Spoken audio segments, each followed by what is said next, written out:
The feeling that woke Petunia Dursley at 3:30 on the morning of the 2nd of November 1981 was not a sound. She knew that immediately, lying in the dark with her eyes still closed. There had been no knock, no ring of the doorbell, no creak of the stairs. What there had been was a pressure, concentrated and specific, behind her eyes, like a word pressed against the inside of her skull from outside. She lay still for a moment. Vernon slept on beside her, a fact she registered with the usual mixture of gratitude and dull resentment. And then she pushed the blanket back and sat up. She put on her dressing gown without turning on the light. She went downstairs by feel, one hand trailing the wallpaper, and she could not have explained what drew her to the front door, except that the pressure intensified with every step. Not painful, not quite, but insistent. The sort of thing you could not look away from, even in the absence of anything to look at. The hallway was dark. The street lamps threw a thin orange line beneath the door. She opened the door. The bundle on the step was smaller than she had expected. She had been braced, in the last 2 seconds, for something. She had not been braced for this. A baby wrapped in a blanket the color of old wool, tucked between the 2 terracotta pots she had filled with winter pansies in October. His eyes were closed. He was not crying. A letter was folded under the blanket's edge, and she could see even in the orange dark that the handwriting on the front of it was not one she recognized. It said her name with a precision that was somehow more alarming than the child. She looked out at the street. Empty. The road was entirely empty and entirely still, and the air was very cold, and there was no one. She picked him up. She did not think about it. Her hands were already doing it, while the part of her that would have objected was still composing its objection. He was heavier than she expected, and warm through the blanket, and he stirred but did not wake, and she stepped back inside and closed the door with her heel, and stood in her dark hallway, holding her dead sister's son. It was the letter she read first, settling the child carefully in the crook of her arm. She read it, standing in the dark hallway, because she wasn't ready to move farther in than that. Dumbledore. She recognized the name from the stamp on the reply he had sent when she was 11, the kind, immovable reply, and the letter inside was longer than she expected, and formal in the way that people are formal when they have news they cannot soften. Lily was dead. James Potter was dead. The boy had survived something that should not have been survivable. His name was Harry James Potter, and he was 15 months old, and he needed to live at this address until he turned 17, or something called the protection would cease to hold. She was Lily's only living blood relative. That mattered. She must keep the child and call the arrangement home and mean it, or mean it enough, and the magic would remain. At the bottom, in the same precise hand, enclosed is a letter your sister asked me to deliver to you, in the event she could not do so herself. The folded page inside was different. She knew it before she opened it. The handwriting on the front was Lily's. She would have known it anywhere, looping and a little hurried, the way Lily had always written, as though the words were impatient with the pen, and the sight of it made the hallway tilt sideways in a way that had nothing to do with the dark. Pet. She had not been called that in 9 years. If you're reading this, then the worst has happened. I need you to know a few things, and I need you to believe me. And I know that asking you to believe me is probably the worst way to start a letter. But here we are. Petunia read it where she stood, with the child asleep in the crook of her left arm, and the letter in her right hand, and the cold of November still clinging to her dressing gown. Lily had known. She'd written this months ago. She'd been hiding, she and James, in a cottage in Godric's Hollow, with protective enchantments around the house, and someone Petunia didn't know as the secret keeper. And during those months, she had been writing, teaching herself what to leave behind. There was something about their grandmother, their father's mother, a woman Petunia had known only as a face in photographs, dead before either of them was born. Lily had found something out. She had been researching the family, she wrote, because of what she had suspected about Petunia for years, and she had found it. Their grandmother had been born to a witch and an ordinary man, had hidden it all her life, had lived and died in the Muggle world without telling a soul. The magic had skipped their parents entirely, surfaced fully in Lily, and surfaced differently in Petunia. Not missing. Differently.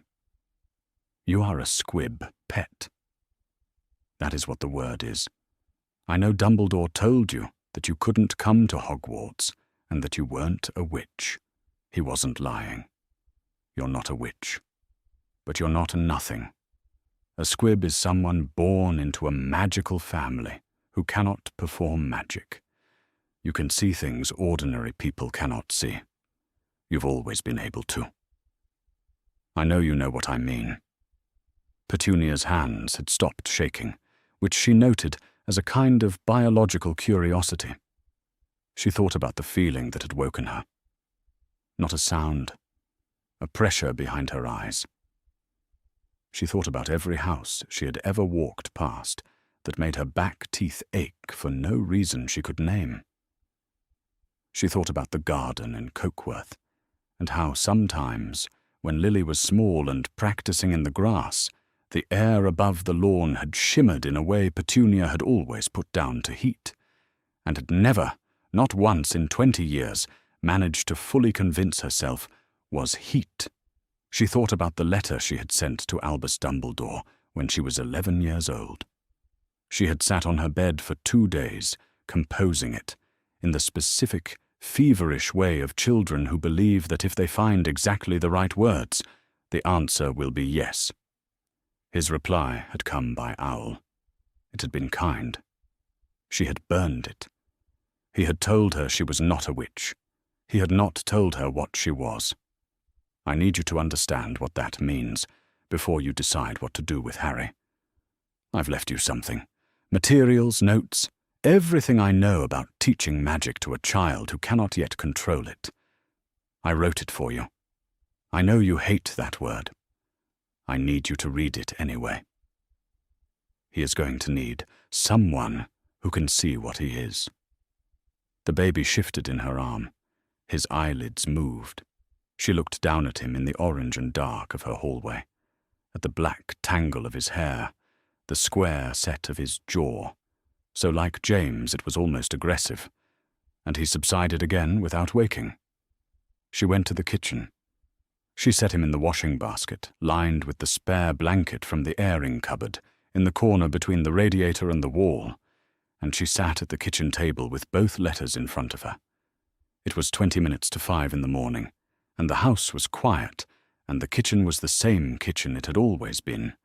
The yellow walls, the smell of the dish soap she had changed twice before settling on this one, the scratched leg on the chair she kept meaning to fix.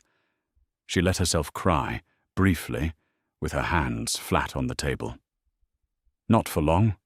She had not cried for Lily since the last time they had spoken, 9 years ago over the telephone. Voices careful and tight. The real argument never named directly. She had not let herself, because when she made that choice, to stop writing, to stop calling, to stop, she had decided it would be clean. It had felt clean. She understood now that clean decisions have a cost that gets deferred, not cancelled. At 6 o'clock she heard Vernon on the stairs, his specific heavy tread, the walk of a man who has never once wondered whether the sound of him troubles anyone. He appeared in the kitchen doorway. He took in the scene, his wife at the kitchen table, letters in her hand, a baby in the washing basket by the radiator. His face did what she had known it would do. It closed like a fist. "This is Lily's boy," she said, quietly, because Harry was asleep. "His name is Harry. He is staying." Vernon's face moved through several expressions. She had catalogued that face over 11 years, and she waited. He opened his mouth. She said, "Vernon," with the specific restraint she reserved for matters that were not discussions, and he closed his mouth again. She folded both letters, Dumbledore's crisp formal page and Lily's looping, hurried one, and tucked them into the pocket of her dressing gown. She stood. She filled the kettle and set it on the hob. The thing was decided. It had been decided in the dark hallway, before she'd had any say in it, and she was not going to undo it now. All right, she thought. She did not say it aloud. Not yet. 3 days later, the owl came. Petunia had been expecting nothing. Or rather, she had been actively not expecting anything, which is a different kind of vigilance entirely. She was at the kitchen sink, making Dudley's lunch, when the tapping started at the window above her, and she looked up to find a tawny owl sitting on the outside ledge with the specific patient authority of something that has been waiting far longer than it intends to let on. It had a parcel strapped to one leg. The parcel was small and dense and wrapped in brown paper and addressed on the front in Lily's handwriting. She opened the window. The owl deposited the parcel on the counter and departed before she had worked out what to do about the fact of it. She stood at the sink for a moment, looking at the parcel and at the brown paper and at the handwriting. Then she dried her hands on the tea towel and picked it up. Inside, 5 composition books, bound together with kitchen twine and smelling faintly of the specific dark blue ink Lily had used since she was 13, and which Petunia had always, silently, found slightly affected. Beneath the notebooks, a sealed letter addressed in the same hand, to Harry, for when he's ready. Do not open this until he can read it himself. And folded loosely over the top of the stack, a single page of the same blue-inked handwriting. Pet. Here is everything I know about teaching magic to a child who cannot yet control it. I wrote it for you specifically, which I think you already know. I know you hate that word. I know you have hated it for a very long time, and I am not asking you to stop.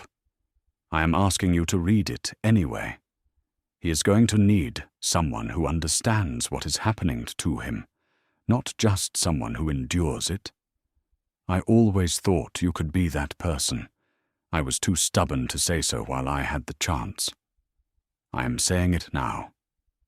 Petunia folded the page in half, along its crease, and set it carefully on top of the notebooks. She finished making Dudley's lunch. She did not open the notebooks until Vernon had left for work, and Dudley was down for his afternoon sleep, and Harry was in the washing basket by the radiator, making the small, rhythmic sounds of a child who is deeply asleep and intends to stay that way. Then she sat at the kitchen table in the particular silence of a house with no one awake in it, and opened the first one. Lily's handwriting filled every page. Dense, close-packed annotations in the blue ink, with underlining in 2 different pencils and marginal notes that branched off into sub-notes, and, here and there, small, careful drawings of a pair of hands. Palm up, fingers spread slightly, as though Lily expected the reader to want to know the exact position. Petunia turned pages slowly. The writing looked the way Lily had talked, brisk, self-interrupting, full of dashes and asides and half-finished sentences that picked up 3 paragraphs later, as though no time had passed. The subject of the first notebook was accidental magic in young children. What triggered it? What distinguished a significant event from a minor fluctuation? How it presented to outside observers, and what happened when it was suppressed rather than understood. Lily had views on this. The views were extensive and, Petunia noted, rather pointed. The argument, stripped to its structure, was that the common approach, Pretend it isn't happening. Discourage the child. Absorb it into the long catalogue of things that make you different and therefore wrong, was not only unkind, but actively counterproductive. Suppressed magic didn't disappear. It accumulated, pooled beneath the surface, and when it finally broke through, it did so with considerably more force than it would have had if met with understanding at the outset. What worked, Lily had written, was recognition, teaching a child to identify the feeling that preceded the magic rather than fighting the magic itself. Comprehension over suppression, every time. The second notebook covered charms, first principles, the relationship between intent and outcome, why the emotion of the caster mattered as much as the wand motion. The third covered potions, the ingredient and reaction logic that required no wand, and that Lily described as something between cooking and listening, a discipline in which the most important skill was patience. The fourth was empty except for an index, which was so entirely Lily that Petunia had to put it down. The fifth notebook was different. It was thinner than the others, and the ink was pressed harder into the pages, as though Lily had been writing quickly, or writing with the specific deliberateness of someone composing something they needed to get right. On the cover in Lily's hand, Harry. She had begun it the day after his birth. The first entry was dated 1st August 1980, and read, in its entirety, "He's here." He slept for 6 hours and woke up very cross about it, which James is already blaming on my side of the family. His magic is present, that particular warmth you learn to recognize around very young wizards. I don't know yet what shape it will take. I think he'll be powerful. I think he'll be surprising. That was all. Petunia closed the fifth notebook and held it in both hands and looked at the kitchen ceiling. The bitterness she had carried for 20 years was still there. She could feel it precisely, the way you can feel a bruise without pressing on it. The window-watching envy, the word she had heard Lily called once at school, and that she had stored away in the part of herself that held things too heavy to carry in the open. The letters she had stopped writing, the telephone call 9 years ago, when they had both been so careful and so cold, all of it was still there. But there was something else now, underneath it. She didn't have a name for it yet. Lily had spent the last months of her life afraid, hiding in a cottage with protective enchantments around her while the world outside came apart, and she had used that time to write down everything she knew. She had done it in this specific dark blue ink, in 5 composition books, with an index, because she was Lily, and she had always made indices. She had addressed them to her older sister, whom she had not spoken to in 9 years. She had written, "I think you can be that person." Petunia turned to the second entry in the Harry notebook, then the third. It was not the hour she intended to keep, but she kept it. Harry woke at 10:30, a thin, ascending cry that moved through the quiet house like a thread being pulled. Petunia was still at the table. She went to him and lifted him carefully, bringing him to her shoulder. The way she had learned in 3 days was the position he tolerated best, and he cried against her for a moment, and then went quiet. On the windowsill above the sink, the dried flower arrangement she had been meaning to throw out for 3 weeks.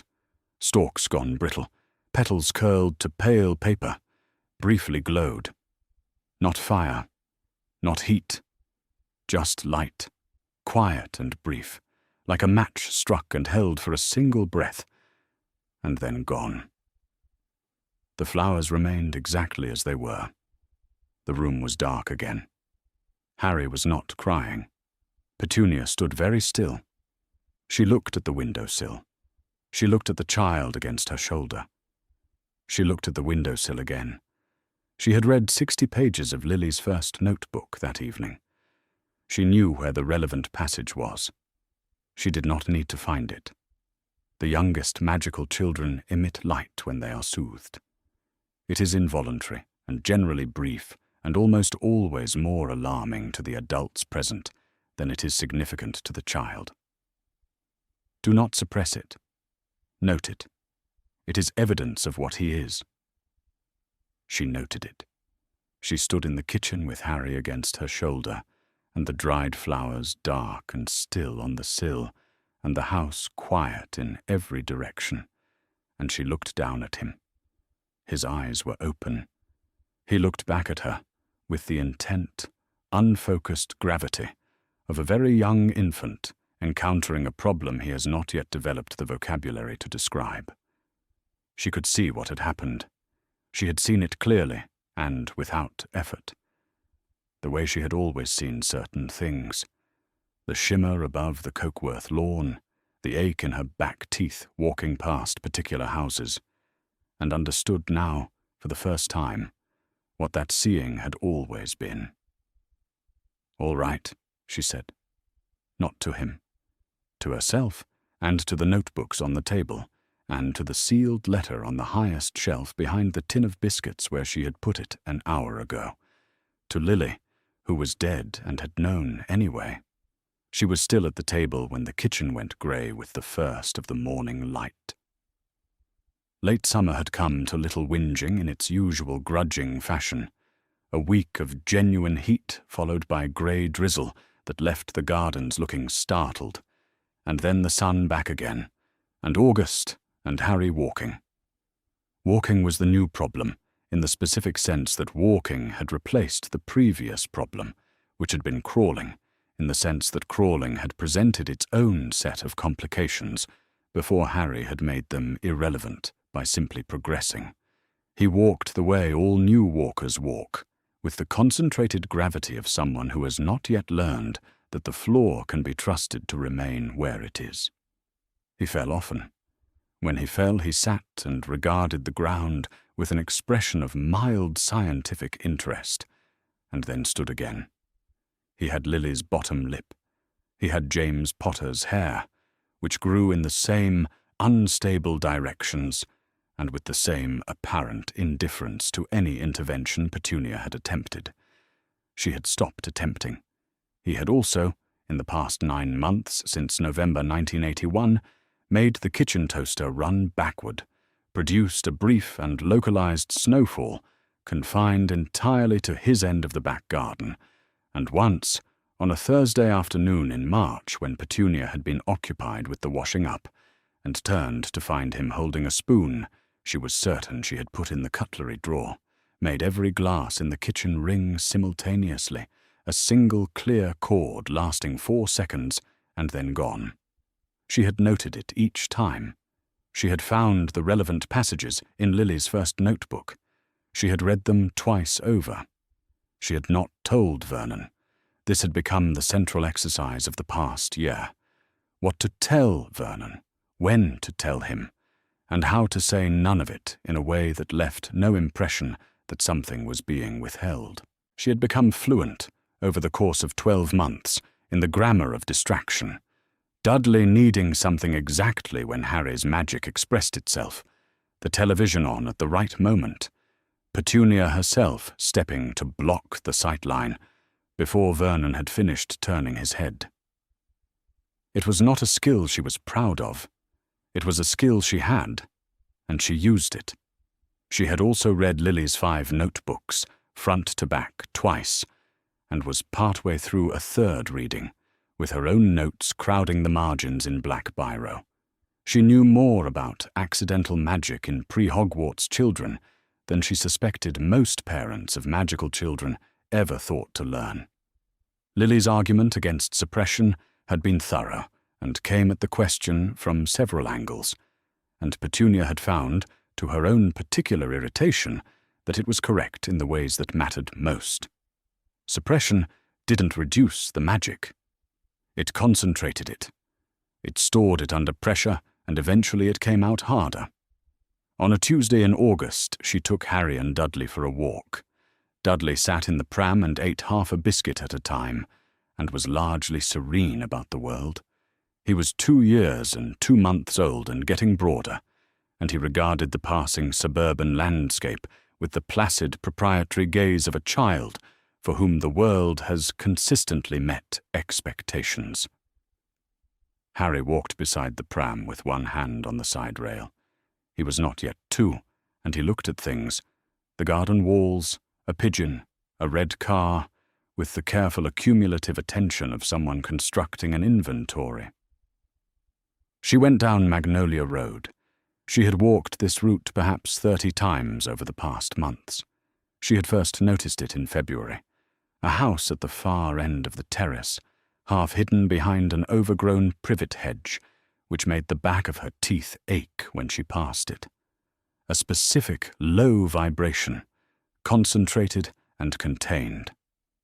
She had gone home and found the relevant description in Lily's second notebook, in a marginal note so brief it might have been an afterthought. Residual ambient field, signature of multiple magical objects in a confined space. You can feel it in your jaw. She had noted the house and kept walking. She hadn't known whose it was. The woman at the gate was stout, somewhere in her 60s, wearing a cardigan that had been washed past the point of its original colour. She had grey hair pinned back at one side and 3 cats arranged around her feet with the relaxed authority of animals who live somewhere that belongs to them, and she was watching Petunia approach with the kind of attention that ordinary neighbours do not pay to women pushing prams on Tuesday mornings. She let Petunia come to her. "Mrs. Dursley," she said, when they were close enough. Not a greeting. An identification. Petunia said, "Good morning," and kept her hands on the pram handle, and her expression arranged in the way she had learned to arrange it when she did not yet know what was about to happen. The woman looked at Harry. She looked at him with a directness that Petunia registered as pointed, not the look of someone charmed by a toddler, but the look of someone assessing. And then her gaze came back to Petunia and stayed. "You can feel it too," she said. Not a question. A statement presented in the grammatical form of a question because she was being careful. Arabella Figg had lived in Little Whinging for 11 years. She had come because someone she trusted had asked it of her, and had not explained all his reasons, and she had decided that some reasons were sufficient without explanation. She had watched 4 Privet Drive for all of those 11 years, and she had watched Petunia Dursley for the same length of time, and she had known since February, since the particular way Mrs. Dursley had slowed her stride outside this house, and then deliberately not slowed it, what Petunia was. She had been waiting for the right moment, which was the moment when Petunia walked close enough to speak to, without it looking like she'd been waited for. "I don't know what you mean," Petunia said. "Yes, you do," said Mrs. Figg, with the specific patience of someone who has been keeping a secret for a very long time and has had occasion to say this sentence before. They looked at each other for a moment.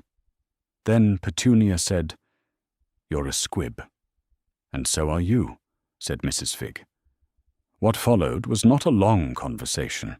Mrs. Figg gave what she had decided to give, and Petunia showed what she had decided to show, and between them they achieved something less like an exchange of information than like 2 people reaching a mutual agreement to acknowledge the facts that were already present. Mrs. Figg confirmed.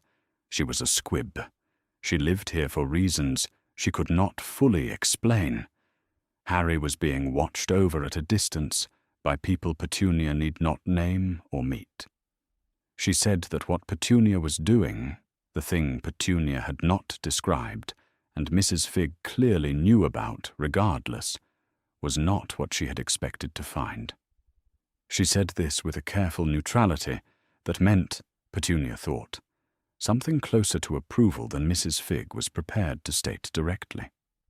"Who knows," Petunia said, "about me, about the notebooks." Mrs. Figg was quiet for a moment. "More than you think," she said. "Less than you'd worry about." She did not expand on this when Petunia pressed, and Petunia had the sense that pressing further would produce nothing useful. Harry said something that was almost a word. Both women looked at him. He was examining a snail on the gatepost with great seriousness, and did not look up. Petunia walked home, pushing the pram. She was not at all certain she trusted Mrs. Figg. She was entirely certain she did not intend to tell Vernon about this conversation, which was not a decision so much as the absence of a decision to do otherwise. Harry walked beside the pram with his hand on the rail, and fell once on a crack in the pavement, and sat for 3 seconds regarding it, before standing again. Before she turned the corner at the end of Magnolia Road, she looked back. Mrs. Figg was still at the gate. She was not looking at Petunia. She was looking at Harry, with an expression that Petunia recognized without being able to say immediately where from. And then she had it. It was the way Lily had looked at things she expected to be interesting. The particular forward attention of someone watching a child, not for what the child was doing now, but for what the child was about to do next. Petunia turned the corner and went home. That evening she read further into the second notebook. Charms theory, intent and its relationship to outcome, the question of whether a non-magical teacher could convey the emotional logic of spellwork to a child who would one day need to understand it from the inside. Lily had views. Lily always had views, and they were always, in the end, correct, which had always been one of the things about Lily that Petunia had found most difficult, and was finding now most useful. She read until the kitchen light went yellow, and the house was quiet, and she noted her own state with the same attention she had learned to pay to Harry's. She was not alone. For the first time in 9 months, she was not alone in it. Mrs. Figg came to Privet Drive for the first time in October 1982, on the pretext of returning a casserole dish that Petunia was reasonably certain she had never lent her. Petunia accepted the pretext without comment. She made tea, put out biscuits, and they sat at the kitchen table and were, for a few minutes, 2 neighbors having an ordinary Tuesday afternoon, which neither of them was. Harry was asleep upstairs. Dudley was in the sitting room with the television. Vernon was at work and would not be home for 4 hours. "There's something you should understand about the trace," Mrs. Figg said, when the tea was poured. Petunia set the pot down. "Tell me." The trace was a ministry monitoring system. Mrs. Figg had to reach for the word monitoring, as though she were translating from a language she thought mainly in, which Petunia supposed she was. It detected magic performed in the vicinity of underage wizards. Not who performed it, not the source or the caster, only the fact of magic, and the location, and the approximate scale of what had occurred. Formal warnings, letters, Mrs. Figg said, from the improper use of magic office, were issued when an event crossed a certain threshold. Below that threshold, the readings were logged and unremarked. "Your house has registered several readings this year," Mrs. Figg said. "Small ones, all below threshold." Petunia thought about the toaster, the snowfall in the garden, the glasses ringing in March. How small is small? The threshold for a letter is roughly equivalent to... Mrs. Figg searched for a comparison. Something that couldn't be mistaken for coincidence. A single large event, not several small ones spread across months. So diffuse is better than concentrated. As a general principle, Mrs. Figg said. Yes. Petunia absorbed this the way she absorbed information from Lily's notebooks, thoroughly, methodically, without visible reaction. She reached for her tea. "What is the threshold exactly?" "I don't know exactly. Approximately." Mrs. Figg made the face of someone who genuinely doesn't know and is not pretending. The ministry doesn't publish it. I know what I know from experience in the field." She said this phrase with a slight self-consciousness that Petunia found, unexpectedly, rather endearing. A child Harry's age, generating what amounts to a warm day in a back garden, is not the same as a child Harry's age blowing the windows out of a house. The ministry cares about the second. They file the first and move on. Petunia said, "Good," and meant it precisely. After that, Mrs. Fig came every few weeks. The visits were short and careful, and neither of them treated them as anything other than what they officially were, which was two women in the same neighborhood who had found they had things in common. The casserole dish became a permanent feature of the arrangement. It moved back and forth between the two houses without any fixed rationale, and served as the official explanation for the visits, should anyone ask, which no one did. Over several such visits through the winter and into 1983, they worked through what Lily's notebooks were actually arguing.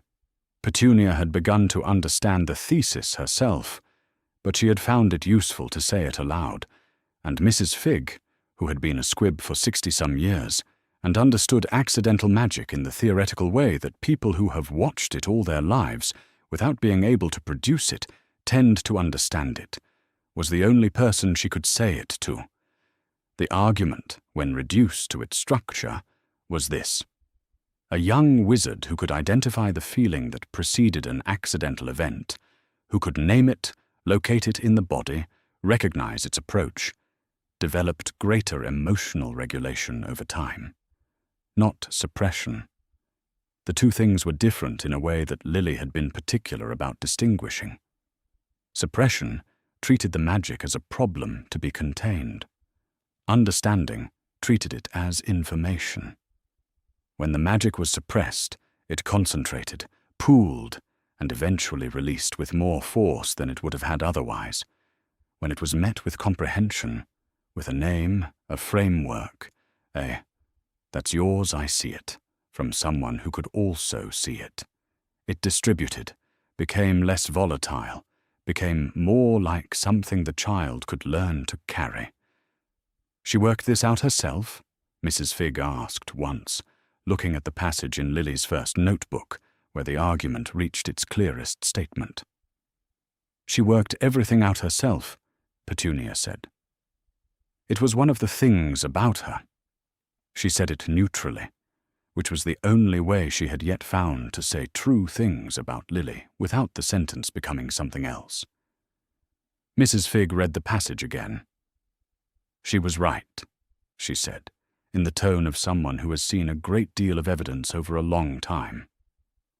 "I've seen both." She was right. By the time the spring of 1983 arrived, Harry was approaching 3. He was small for his age, and had James Potter's hopeless black hair and Lily's eyes, which were bright green and looked at things with an intensity that Petunia still found difficult to sustain for long, not because she disliked him, which she had, she recognized, ceased to be entirely accurate, but because they were Lily's eyes, and they looked at her the way Lily's eyes had looked at things, and this remained something she was managing rather than something she had resolved. He had also acquired the word warm. It had happened gradually, the way toddlers acquire words, by hearing them often enough to reach for them. Harry used warm for things with temperature and for things without it, with an even-handed indifference to the distinction that would have been linguistically incorrect in any other child. A biscuit was warm, a bright afternoon was warm, a particular blanket was warm, and sometimes, with a slight emphasis that was not the same as the other uses, the air around him was warm, and he would look at whatever was near him with the focused attention Petunia had come to recognize as the attention he paid to things he was causing, and say it again. She had started saying it back. Not always. Not so often that it became a lesson he was expected to respond to correctly. Just When it happened, when the air around him did the particular thing that Lily's notebooks described as the ambient signature of low-level accidental emission, and when Harry looked at her with the slightly surprised expression of someone who had just done something interesting, she would say the word back to him, quietly. "Yes," she said. "Warm, that's yours." He had not, as yet, asked what that meant. He was 2 years old, and he filed it where 2-year-olds file things that adults say, somewhere useful, for later. On a Friday evening in March, Vernon came home from Grunnings to find Petunia and Harry sitting at the kitchen table. Harry had the Harry notebook open in front of him. He liked to look at the pages, though he could not read, and Petunia was reading the 4th notebook and making a note in the margin, and the table had a general appearance of purposefulness that Vernon could not specifically account for. He stood in the kitchen doorway with his briefcase and looked at the stack of composition books. "What are those?" he said. "Notebooks," Petunia said, without looking up. "I can see they're notebooks, Petunia." "Whose are they?" She finished the sentence she was reading before she answered. "I found them at a car boot sale," she said. "They have some useful information in them." Vernon looked at Harry, who had turned a page in the Harry notebook and was examining a small drawing of 2 hands with solemn attention. Vernon looked back at Petunia. He was a large man with a large moustache, and the general physical presence of someone who had arranged his life so that things that made him uncomfortable did not generally persist in his vicinity. And there was something about this particular tableau, the notebooks, the boy, his wife's absolute composure, that made him uncomfortable in a way he could not name. "A car boot sale," he said. "Yes," said Petunia. She looked up. She used the tone she used when something was not a discussion, and Vernon had known that tone for 11 years and had learned, over the course of those 11 years, that when it was in use, the most effective response was to redirect. He cleared his throat. He said he was going to have a wash before dinner. He left. Harry turned another page. Petunia looked at him for a moment, at the black hair and the green eyes, and the scar on his forehead that was, this evening, simply a scar.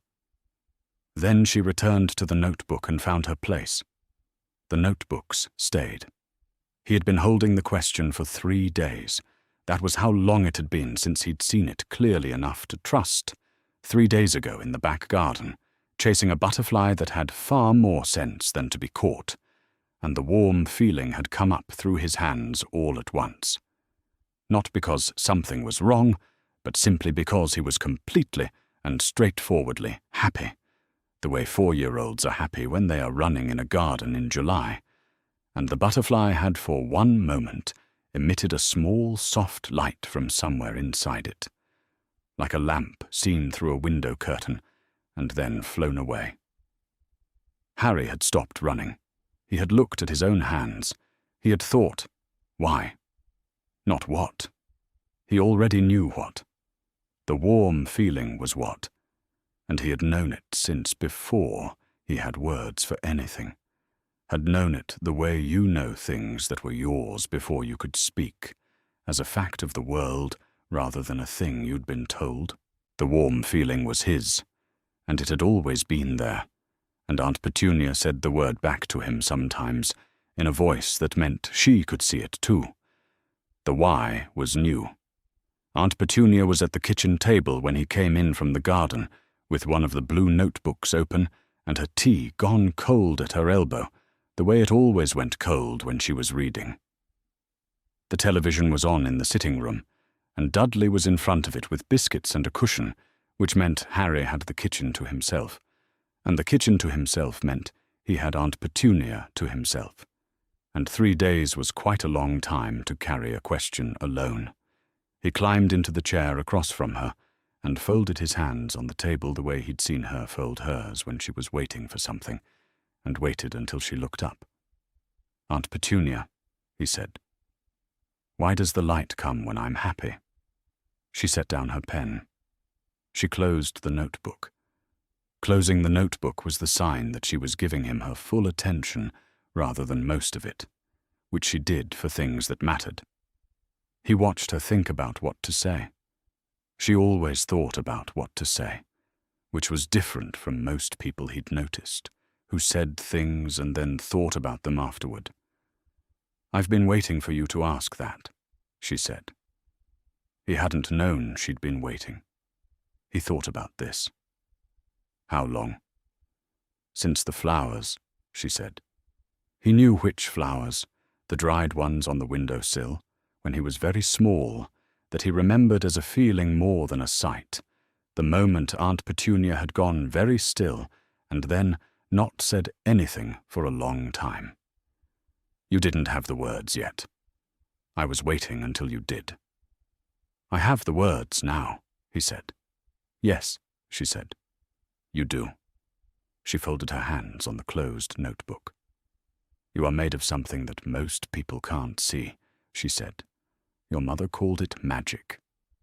He had heard that word. It was in the books on the low shelf that Uncle Vernon didn't like him touching, the ones with castles on the covers, and it was in the programs on the television with the sparkles. And he had been certain for some time that what he had and what the books had were not the same thing without knowing how to name the difference. "Like in books?" he said. "Yes," Petunia said. "Except it's yours. It came from inside you. It isn't a story." "What's a wizard?" he said. Petunia looked at him carefully. "Where did you hear that word?" "Mrs. Figg said it once. She thought I was in the other room." A pause. "A wizard is someone who was born with magic inside them," Petunia said. "Someone it came from. Someone it belongs to. Am I one?" "Yes." He nodded. He gave this the serious attention it deserved. Then he said, because it was the next question, and had been waiting behind the first one, "Did my mum know about the warm feeling?" Petunia's face did the thing it sometimes did when he asked about his mother. Not sad, exactly, but careful, the way hands are careful, with something that has weight. She said, "She was the one who wrote it down so I could explain it to you." He looked at the notebook under her hands, the blue cover, the worn corners from all the times she'd opened it. He'd understood for a while that the notebooks were important in the way he understood things from the time before he could speak, as a texture of the world, a presence, something as fixed as the kitchen table or the sound of the radiator knocking on cold mornings. "She wrote it for me," he said. Petunia said, "Yes." There was a way she said yes that was different from her ordinary yes, and Harry was 4 and couldn't have explained the difference except that he could feel it, a weight behind the word, something that had been carried some distance to arrive at him. He didn't know what to do with that, so he said, "Can I see?"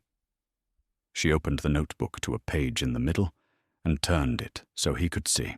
Her sister's handwriting covered the page in dense, close lines, and in the margin there was a small drawing of 2 hands, palms up, fingers slightly spread, as though showing something to someone who needed to see the exact shape of it. He looked at it for a long time. He thought about the fact that his mother had drawn those hands. He thought about hands drawing hands. "She was very clever," he said at last, because that was the truest thing he could find. "Yes," Aunt Petunia said, in the other kind of yes. That evening, after supper and his bath and the complicated negotiation that passing Dudley in the upstairs corridor always required, Harry fell asleep on the sitting-room sofa. He had taken the Harry notebook, the thin one, the one with his name on the cover, and he had been looking at the pages, which he couldn't read yet, but could look at, and sleep had arrived without consulting him. Petunia found him there at 8:30. The notebook was open across his chest, pages spread, Lily's handwriting visible in the lamplight. His scar caught the light faintly above his right eye, the lightning bolt shape she had stopped flinching at, somewhere around the 8-month mark. His black hair was doing 4 things simultaneously, as it always was. She was reaching for the notebook when Vernon came in. He stood in the doorway and looked at Harry, and at the notebook on Harry's chest, and at the small annotated diagrams visible on the open page. He was quiet for a moment.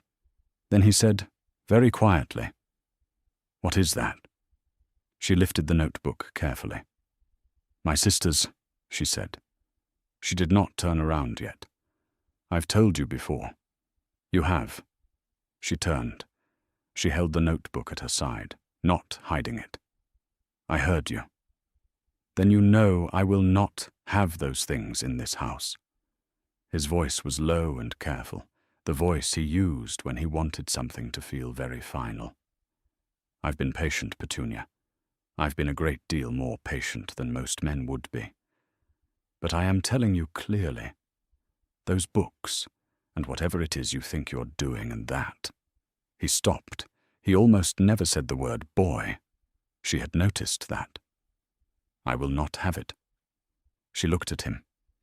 She had looked at this face for 11 years, and she knew its geography, and she knew, specifically, that the set of his jaw right now meant he thought this was the moment that he had finally found the line and drawn it. "The notebooks stay," she said. Her voice did not shake. "This is not a discussion we are going to have." "Petunia!" "Vernon." She said it simply, with the tone that meant she had already been to the other side of this and come back, and there was nothing he could say that she had not already said to herself and answered. "If the notebooks go, I go with them, and the house becomes your problem to manage, which it has never been, because I have managed it. The notebooks stay." Vernon looked at her for a long time. She looked back. He went upstairs. She stood in the lamplight with the notebook in her hands and listened to his footsteps until they stopped. Then she looked at Harry, who had slept through the entire thing with the profound unconsciousness of a child who has used up everything he had on the day. He did not know about Hogwarts. He did not know the name Voldemort. He did not know why the scar on his forehead sometimes ached in bright sunlight, or what it would mean when it did so with more frequency in the years to come. He did not know that a man Petunia had never met was watching him from a distance, through channels that included a stout woman with 3 cats on Magnolia Road. Petunia knew these things. Dumbledore's letter had been clear about several of them, and the rest she had worked out from Lily's notebooks, and she stood in the lamplight with them, held close, and chose to keep them a little longer.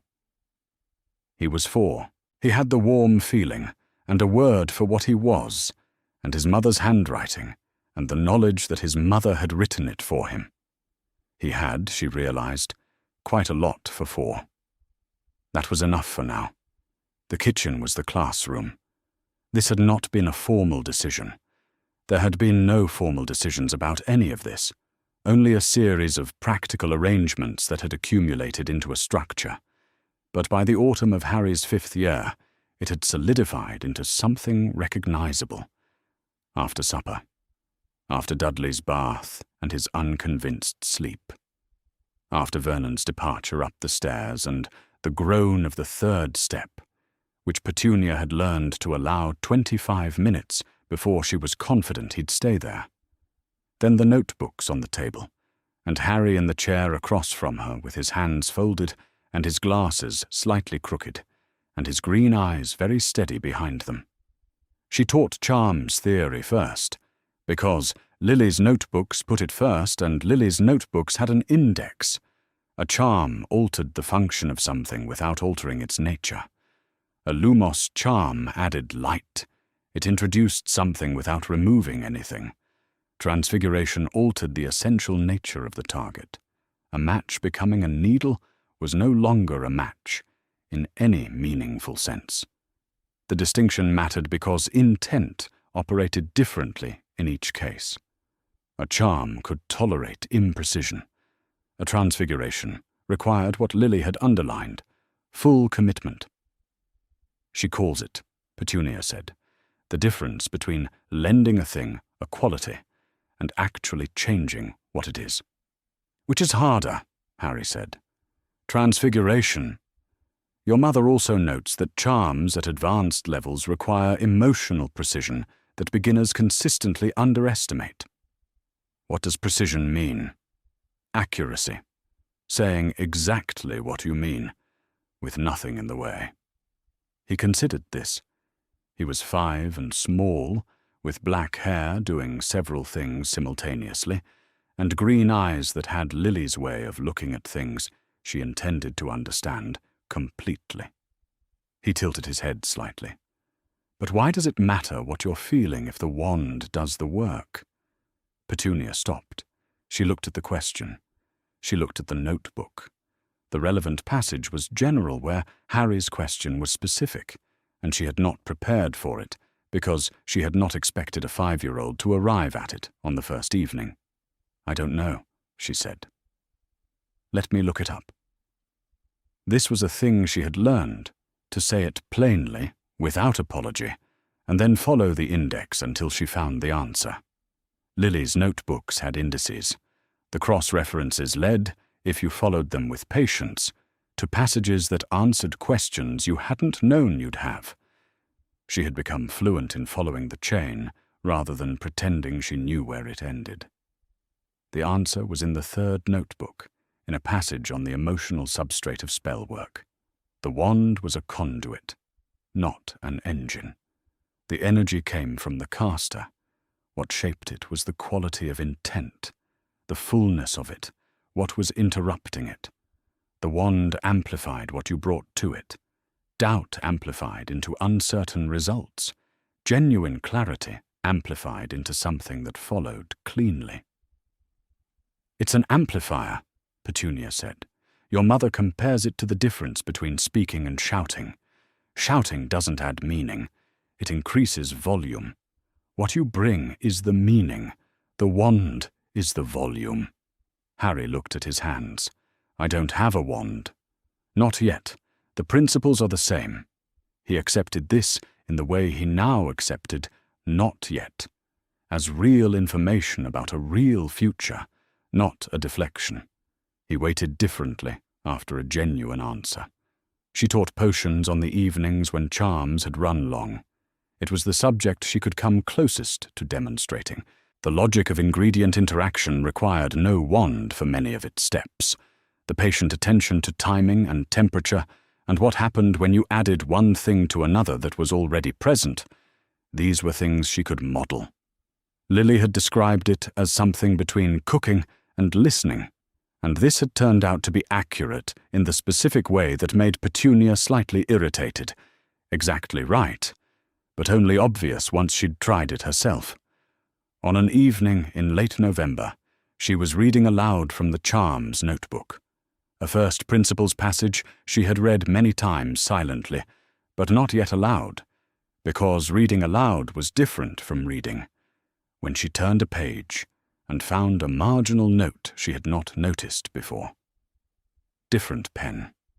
Lily's handwriting with the slight leftward lean it took when she was in a hurry.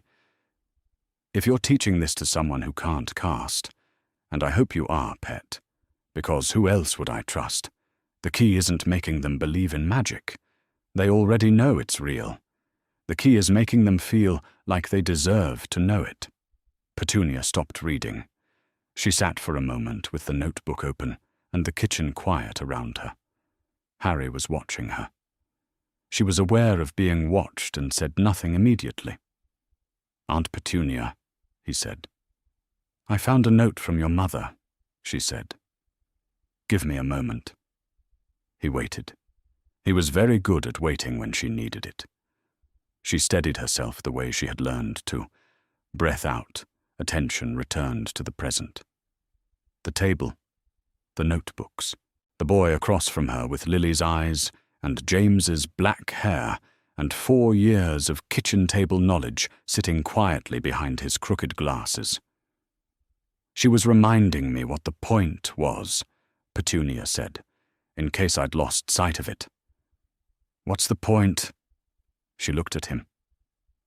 That you're allowed to know things. That you don't have to earn the right.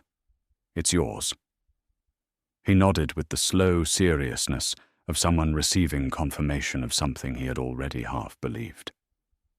That winter he asked about the scar. He had asked before, at 3, catching his reflection in the bathroom tap. At 4, when a child at the park had pointed and the mother had apologized, and Harry had said no, and meant something larger by it. He asked now differently. Did Mum write about it? Not an opening question, a specific one, from someone who had decided to ask the thing he actually wanted to know. Petunia went through all 5 notebooks carefully, tracking every mention of injury, of physical mark, of consequence. There was nothing. The Harry notebook covered his first 15 months in Lily's focused observational hand, and it ended on the 28th of October 1981, 4 days before Godric's Hollow. There was no entry for November. There was nothing after. She didn't write about it, Petunia said. She didn't know. Because she died before she could see it. Yes. He settled into this the way he settled into difficult, true things, not with visible distress, but with the particular stillness of someone finding where to put something that had weight. He was 5, and he knew his mother was dead, and he understood it with increasing precision as the years added vocabulary to the understanding. First an absence, then a fact, now beginning to know it as a shape. Okay, he said. She did not tell him what she knew about the scar. Dumbledore's letter had been careful and not entirely clear, and she had a theory she had returned to many times, and it was not a theory for a 5-year-old sitting at a kitchen table in late November who had just received one piece of loss and put it down carefully. That night she sat alone with the notebooks spread open around her, all 5, her own margin notes crowding the white space in black biro, and she asked herself the question she had been deferring, whether she was doing this for Harry or for Lily. She followed it past the first answer, which came easily, and was for that reason incomplete, then past the second, which was more honest, but still not the whole of it. She sat with it until she reached the end. Both. She was teaching Harry because he needed teaching, and because the notebooks were the last of Lily, and reading them was the only way she knew to mourn, and because Lily had trusted her, and Petunia had found, against all expectation, that she intended to be equal to that trust, grief and purpose, in the same act, without either diminishing the other. She had not known you were allowed that before. She kept reading. November arrived in little whinging, the way it usually did, without ceremony, with considerable grey. The garden at the back of number 4 had gone brown at the edges, and the sky sat low and damp above the fence, and Petunia was at the kitchen sink watching Dudley and Harry through the window when it happened. She had looked away for perhaps 30 seconds. The pot she was washing required 2 hands, and 30 seconds was not a long time. She heard the sound first. Not a crash, but something sharper and more contained. A crack followed immediately by another, and then a third, and then the air in the garden went entirely still in the particular way that air goes still when something has stopped. When she looked up, every window across the back of the house, all 4 of them, had cracked. Not shattered. The glass had held in its frames, each pane laced with fracture lines, spreading outward from the centre like frost patterns on January morning. Dudley was standing at the end of the garden path with his mouth open. Harry was at the bottom of the back steps, one knee on the ground, both hands braced on the stone, not looking at the windows, but at the place where the step's edge had met his knee, which had already begun to bleed through the denim. The garden was very, very quiet. Petunia dried her hands. She went to the back door. She helped Harry up and into the kitchen without rushing, which was the hardest part. The specific controlled briskness of not rushing, not because she was not afraid, but because being afraid was not useful, and she had learned, over 4 years, to put usefulness first. Harry came without protest. His knee had gone a dark red where the skin had split, and he was holding his jaw in the set way he held it when he was deciding whether to cry, and had decided not to. Dudley came in behind them. Petunia looked at him once, briefly, with her full attention. Dudley read the look with the accuracy that children develop for self-preservation purposes, and went upstairs. She cleaned Harry's knee at the kitchen table. He didn't speak. She didn't speak either.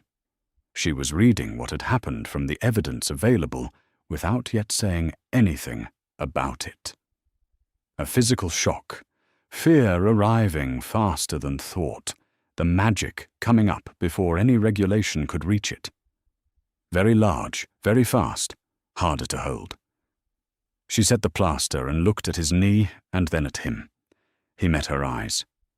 He had, she thought, a reasonably clear understanding of what had just occurred, and was waiting to see how she would treat it. "All right," she said.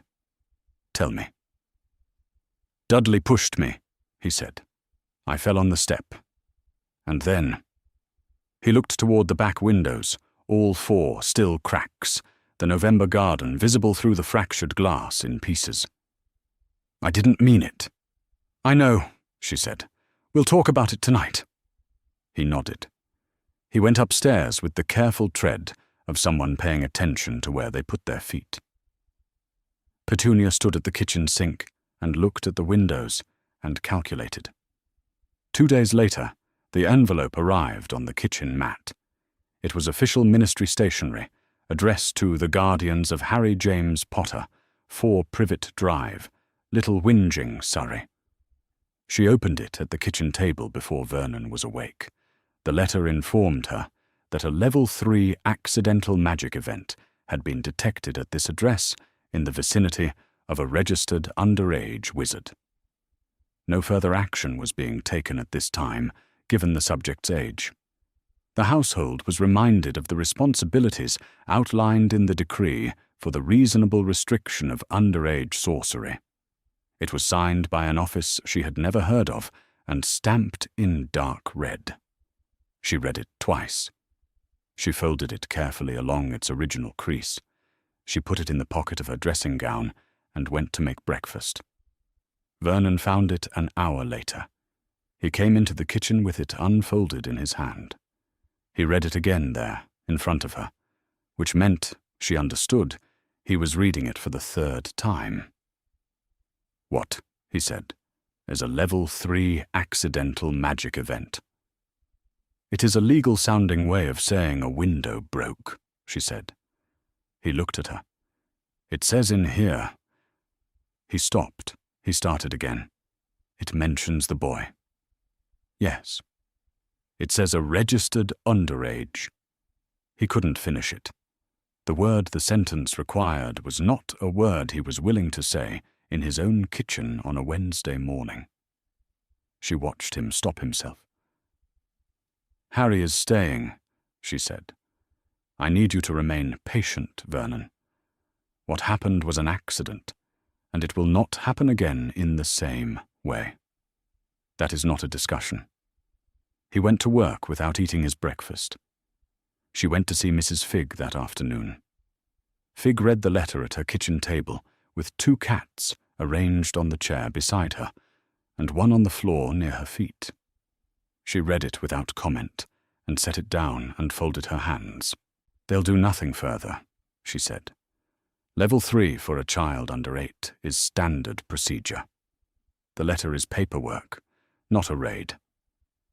"But," Petunia said. Figg looked at her with the kind of look that prefaced something that needed saying carefully. "You know they're watching him. They've always been watching him. From a distance, through channels." She didn't finish that sentence.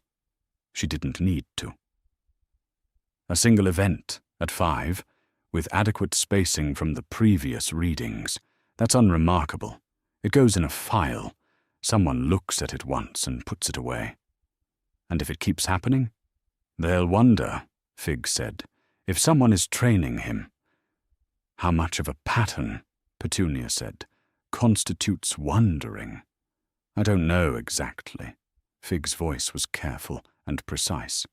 I know that accidental magic in a taught child has a different signature than accidental magic in an untaught one. The ministry has people who can read the difference in significant events, minor fluctuations below threshold. Those don't draw that kind of scrutiny. But this one was large enough to draw a letter, and if there are more like it, someone will look harder. Petunia absorbed this the way she absorbed the things that could not be altered, completely, without visible reaction, for later use. That evening she sat with Harry at the kitchen table.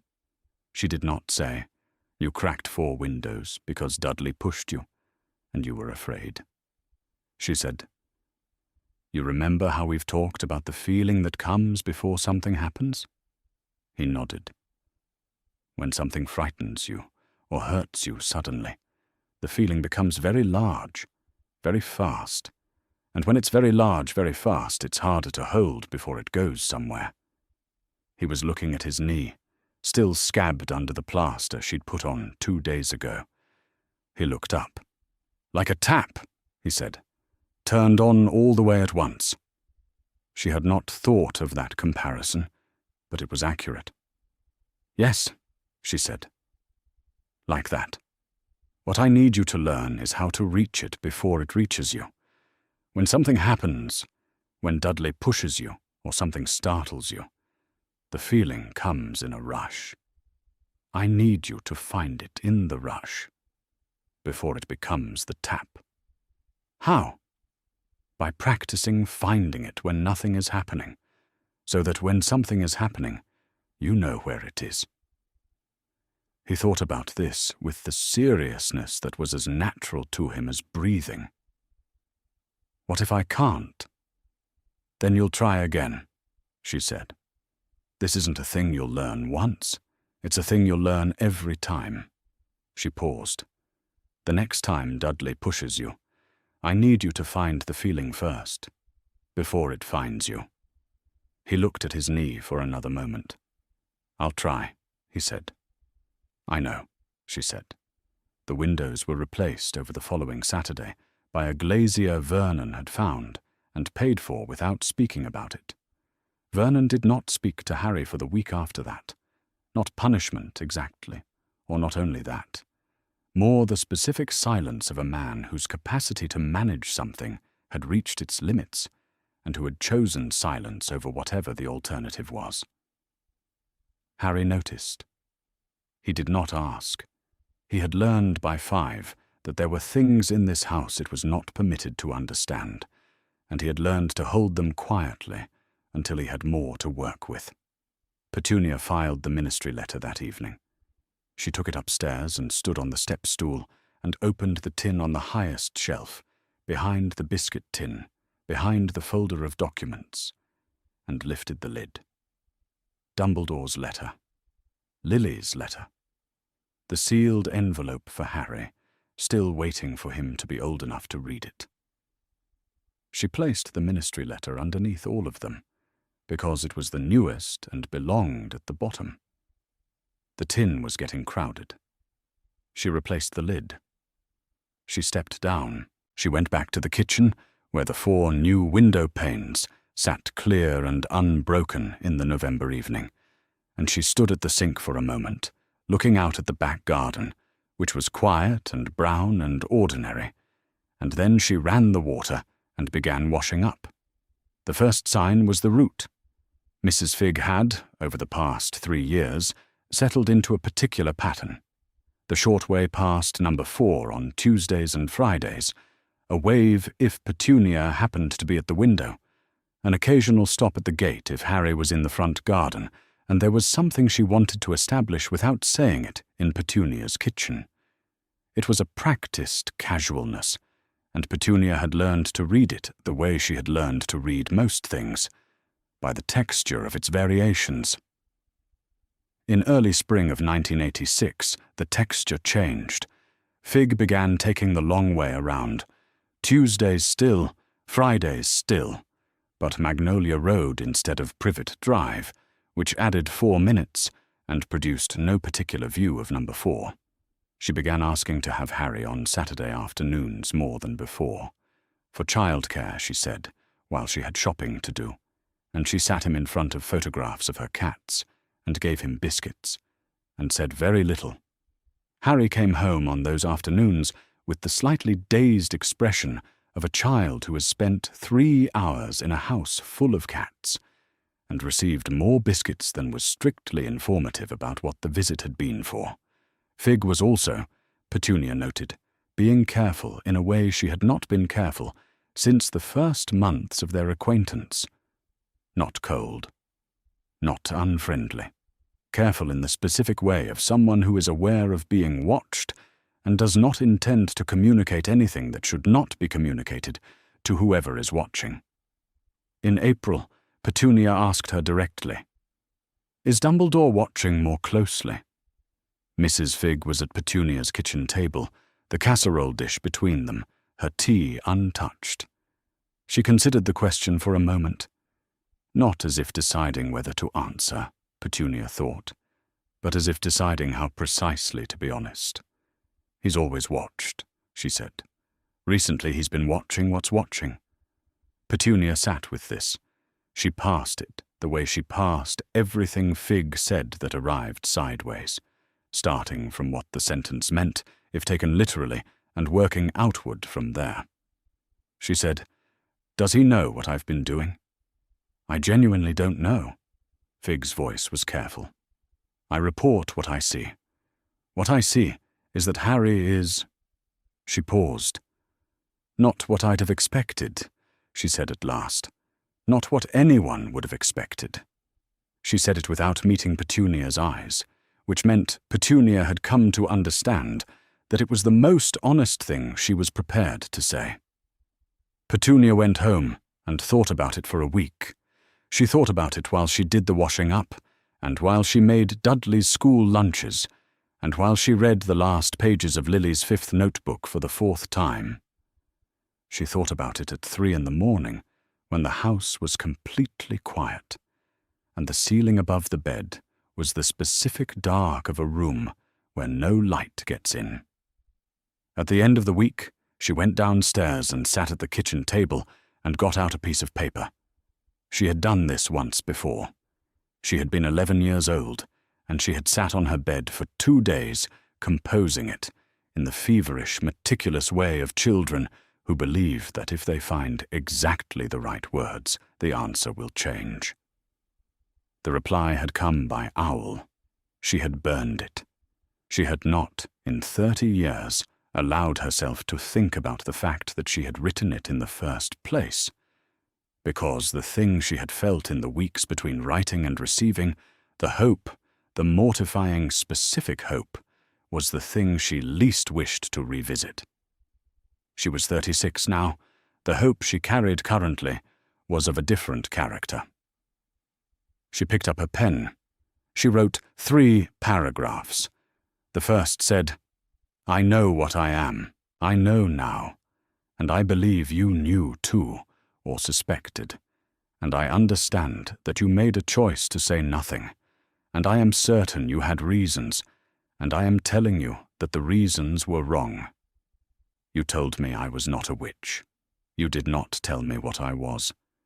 Those are different things, and the difference mattered, and you knew it would matter, and you said nothing. I am telling you now that this was wrong."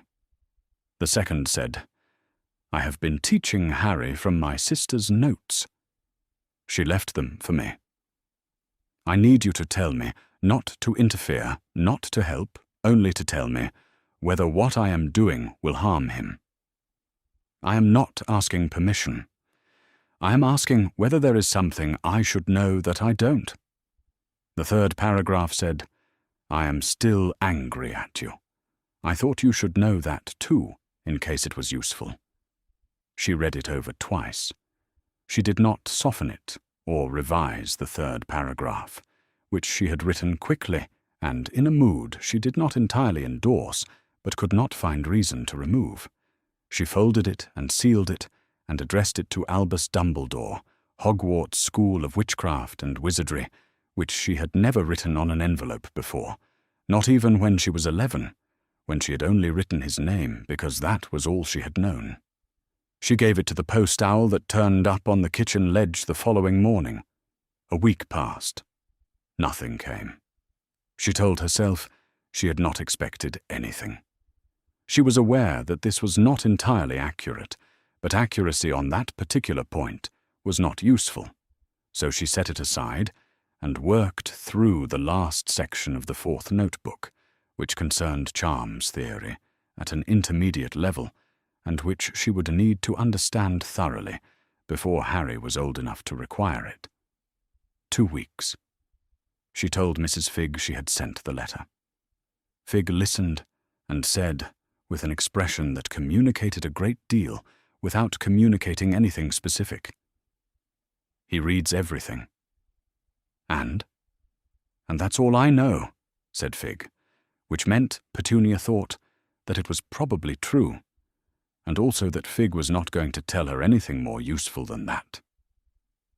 The parcel arrived on a Tuesday morning in May, before the post, before Vernon was awake. It was on the front step, small and simply wrapped in brown paper, no return address visible, no owl in evidence. Petunia brought it inside and opened it at the kitchen table with her tea still hot. Inside was a single book. It was a thin volume, not a textbook, bound in dark green cloth with no title on the cover, and it smelled of the specific combination of old paper and something else she couldn't name that she had come to associate, without being able to say precisely when, with things that came from the other side of a line she could not cross. She turned it over. There was no title on the spine either. On the inside cover, in very small handwriting that managed to be both precise and somehow warm. "For the record, I knew you were not nothing. I was not certain what you were. I am sorry that I did not find out. APWBD. Nothing else. No acknowledgement of the notebooks. No endorsement of what she was doing. No instruction. No apology that went further than that sentence, which was, she thought, sitting alone in the kitchen with her tea going cold, either the most restrained apology she had ever received, or the most carefully calibrated one, and she was not certain the distinction mattered. She read the inscription twice more. She looked at the initials. She had burned his first letter. She had been 11, and the letter had been kind, and it had still said no, still redirected her to the ordinary world, and the kindness had been precisely the thing that made the no unbearable, because it had meant that he understood what he was doing, and had done it anyway. She had burned it, because keeping it would have meant continuing to want the thing it refused, and she had decided not to continue wanting it. The decision had cost something. She had paid it. He had known. He had known she was not nothing, and he had still sent a kind letter telling her she could not come, and he had been watching her for 25 years from a distance, through a woman with cats, and he had waited until she wrote to him first. She sat with that for a long time. Then she set the book aside and looked at the kitchen, the yellow walls, the ordinary morning, the sound of Vernon's alarm upstairs, and Dudley's immediate protest. She thought about a 5-year-old in a back garden with a butterfly and a word for what he was. She thought about the notebooks on the shelf, and the 5 years of reading them, and the 4 years of kitchen table lessons, and the way Harry had said, like a tap, turned on all the way at once, with the matter-of-fact accuracy of a child who has been given the vocabulary to describe his own experience. She was not nothing. She had been not nothing all along. She picked up her pen and wrote it in the margin of the 4th notebook, in her own handwriting, next to a passage Lily had marked twice. Not nothing, for the record. Then she went to make breakfast. The envelope was on the kitchen table when he came down for breakfast. It was not an ordinary envelope. It was smaller, cream-colored, and it had his name on the front in handwriting he had never seen before. He could tell it was old even before he touched it. The ink had a quality of having waited. He stood in the kitchen doorway in his pajamas and looked at it, and looked at Aunt Petunia, who was sitting across from it with her hands around a cup of tea and watching him. "Sit down," she said. She said it quietly, without the usual morning efficiency. He sat down. His birthday had been 5 days ago. He was 6 now, a number he had considered carefully and decided was better than 5. Not for any reason he could have named, but in the way that larger numbers felt like more. There had been a piece of cake and a book about birds, which he had already read twice, and which had a specific drawing of a barn owl that he kept returning to. "Your mother wrote this for you," Aunt Petunia said. "She left it with the notebooks. I've been waiting until you were old enough to read it yourself." Harry looked at the envelope. He looked at his name in the handwriting that was not any handwriting he knew, looping and slightly hurried, the letters of his name running together as if whoever wrote them had been thinking ahead of the pen. He picked it up. It was light. He turned it over. The back was sealed with something that had been pressed into wax. The wax had cracked along the edge from being kept so long, but the seal itself had held. He slid his finger under the edge carefully, the way he always approached things he had been given that mattered, and lifted the flap. The letter inside was 2 pages. The handwriting was the same as on the envelope, the same hurried forward lean, the same dark blue ink, and it began with his name. Just his name, no dear. And Harry sat very still for a moment, looking at the word before he read past it. His mother had written about magic, not the way it appeared in the books on the low shelf, the sparkles and the wands and the robes, but the way he knew it, the way it had always been since before he could name it. She described the feeling the way Aunt Petunia had described it, something that came up through you when you were completely present in a moment, when you were happy or frightened or entirely somewhere. She said it had always been like that for her, too. She said she remembered being very small, younger than he was now, sitting in a garden on an ordinary afternoon, and a flower doing something that flowers did not ordinarily do, and understanding all at once that the world was larger than people said. She said, "That is yours too. That is exactly yours." Harry read this part twice. She had written about his aunt. She wrote that his aunt was the cleverest person she knew at certain things, at reading carefully, at learning things she hadn't been taught, at making do with what she had. She wrote, "She is cleverer than she lets anyone see. I hope by the time you read this that you have seen it. I think you will have." He looked up at Aunt Petunia, who was looking at the table. She was not looking at him. He looked back at the letter. At the bottom of the first page she had written about him, directly.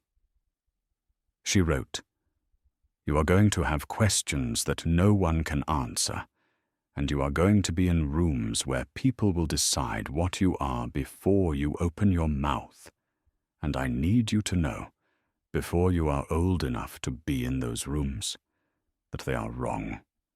Do not let anyone tell you what you cannot be. You are already more than they think. I know because I am your mother, and I knew you before you knew anything, and what I knew was this. You are made of something that will not be contained." Harry read this paragraph 3 times. He read it at 6 years old, which meant he understood some of it, and felt the rest as a weight behind the sternum, a specific pressure that was not the warm feeling, but was not entirely separate from it either. The second page was shorter. She told him the things she had loved, the smell of a particular spell cast on a rainy afternoon, the color of light through a greenhouse glass, the sound of an owl going out at dusk. She told him she had looked at him when he was very small and thought, "He'll be surprising." She told him she left everything she knew in the notebooks, because knowing things was what she had to give. The letter ended. "All my love. Mum."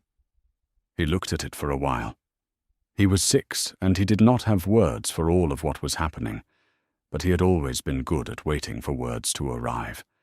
And so he sat at the kitchen table on a Tuesday morning in August, with the letter in both hands, and held the question of it until it settled into something he could put down. "She knew," he said. Aunt Petunia looked up. "She knew a great deal," she said. "Did she know she wasn't going to give it to me herself?" There was a long pause, the kind of pause he had learned to recognize as the one Aunt Petunia used when she was deciding not to soften something that was true. "Yes," she said. "She knew." He nodded. Once, the way he nodded when he was taking something in rather than answering it, filing it correctly, in the place where things that were true and heavy and permanent were kept, where they could be found when he needed them. After dinner he asked if he could keep the letter in the last of the notebooks. Aunt Petunia said yes. He carried it upstairs and pressed it between the last 2 pages of the 5th notebook, the one with his name on the cover, and put it on the shelf where the notebooks lived, and stood back and looked at it for a moment. Then he went to bed. Petunia stood in the kitchen after he was asleep and took stock. 5 years. She had done this for 5 years, which was longer than she had expected when she sat in the dark hallway of this house at 3 in the morning, with the child in her arms and the letters she had just read still present in her chest, like something she had swallowed and not yet digested. She had expected to read the notebooks and be done with them. She had not expected to read them 6 times. She had not expected the kitchen table, or the Tuesday evenings, or the seriousness of a 4-year-old holding a question for 3 days before bringing it to her. She had taught him that magic was his, that his mother had been gifted in charms and potions, that the theory of both was in the notebooks, and the notebooks were his to read, that the feeling that preceded accidental magic could be observed, and, with practice, approached before it arrived, that in 5 years he would go to a school called Hogwarts, and the school would teach him what she could not, that he had a scar, and the scar was part of a story she had not yet finished telling him, that Lily had loved him before he was old enough to know what love was. She was most glad of that last one. It was the one she had come closest to not doing correctly in the early years, the years when she had thought of herself as delivering a letter from her dead sister, rather than doing a thing she had chosen, and the distinction had mattered in ways she was still finding. She was not going to tell him, not tonight, perhaps not for many years, that she had begun this because Lily asked her, and she had not, in the event, been able to say no. That she had continued because Harry asked questions, and the questions were worth answering, which was a thing she had not predicted. That she was ending it now, the formal part, the kitchen table Tuesday evenings, because 5 years was what she had, and she was not certain she was built for more than 5 years of this particular kind of attention. She had not been designed for tenderness. She had managed 5 years of it. Lily would not be surprised. That was the thing about sisters. They knew what you were before you knew it yourself. and they were not surprised when you arrived, eventually, at the person they had already seen. Lily had written, "She is cleverer than she lets anyone see." Lily had been dead for 5 years, and she was still, from the margins of 5 composition books, being correct about her. Petunia turned off the kitchen light. She went upstairs. She passed Harry's door, which was closed and quiet, and she did not stop at it, because she was not that person, and she was not going to start being that person now. She went to bed. But she had done it. That was the fact she returned to, in the dark, before sleep arrived. She had done it, and it was done, and whatever came next, that part was his. The formal lessons ended, but the knowledge didn't. That was the thing Petunia noticed in the months after the letter. Harry had not stopped. He was 6, and he read the notebooks on his own now, in his room, with the focused application she had come to recognize as his particular version of being somewhere else, entirely. He still brought questions to the kitchen, not on Tuesdays, not with the notebooks between them, just questions that arrived when they arrived, often at inconvenient moments, and she answered them or told him to write them down, and she would find the answer later. She found the answers later. The index was still the best thing about Lily. The household settled into an arrangement that had no name and required no name. Petunia did not treat Harry the way she treated Dudley. Dudley had a different claim on her, which she did not interrogate, but she did not treat Harry the way she had spent her first 32 years, treating things that reminded her of Lily, which was as problems to be managed until they went away. He was fed. He had clothes that fit. The room upstairs had belonged to nobody for 3 years, and now it belonged to Harry, and the cupboard under the stairs was used for a broom and mops. These were not large gestures. They were, she thought, the correct ones. Vernon watched all of this, and did not speak about it, which was the arrangement they had arrived at somewhere between the ministry letter and the notebooks, and the fact that nothing Petunia had threatened had turned out to be a bluff. He ate his breakfast. He drove to work. In the evenings, he watched the television very loudly. She found this less wearing than the alternatives. By 1988, Harry was 8 and had started school, and had discovered that other children were a more complicated problem than notebooks. He told Petunia about the teacher's wig on a Thursday in October. He had been sitting in class that morning when the teacher had said something sharp and dismissive to a girl in the front row, the kind of thing adults said to children when they forgot children could hear. And the warm feeling had come up fast and purposeful, and the wig had turned blue. Not gradually, entirely, all at once. "Did you know before it happened?" Petunia asked. He thought about it. "I felt it coming," he said. "I didn't get there in time." She absorbed this. "But you felt it?" "Yes." This was different. She had read Lily's description of the emotional mechanics carefully enough to understand that recognition was the precondition of everything that came after, that a child who knew the feeling was coming had a different relationship to his own magic than one who was simply surprised by it each time. The incidents were still happening. They would keep happening until he had a wand and formal instruction. But he was not surprised. That was the difference, and it was not nothing. In the spring of 1989, he appeared on the school roof. He had been running, Dudley's gang at his heels, the usual afternoon calculation, and the warm feeling had arrived exactly when the wall had arrived, and he had found himself, very suddenly, above it. He sat on the roof for 12 minutes before the caretaker found a ladder. He had, he told her afterward, with a care she recognized as the care of someone deciding how much to report, known it was coming. He had reached for it on purpose. She said, "You aimed for the roof?" he said. "I aimed for up." She did not say anything for a moment.